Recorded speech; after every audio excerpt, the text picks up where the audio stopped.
যারা নখ কাটেননি তারা আজকে অথবা কালকে নখ কেটে নেবেন।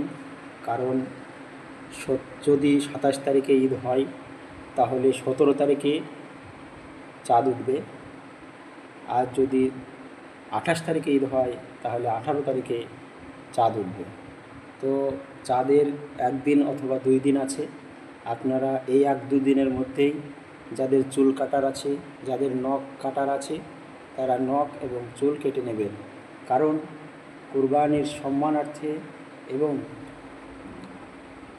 কুরবানির জন্য একটা হাদিস পালনের জন্য চুল এবং নখ কাটা নিষেধ। কারণ আল্লাহ রসুল সাল্লাল্লাহু আলাইহি সাল্লাম বলেছেন, যে ব্যক্তি কুরবানি করবে সে যেন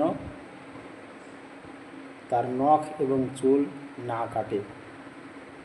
তাহলে চাঁদ উঠে গেলে আমরা কিন্তু আর নখ এবং চুল কাটতে পারবো না।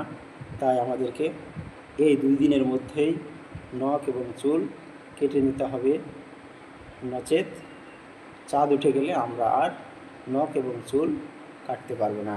তো আল্লাহ রাব্বুল আলামিন আমাদেরকে এই বিষয়গুলিকে বোঝার এবং এই বিষয়ের প্রতি আমল করার তৌফিক দান করুন।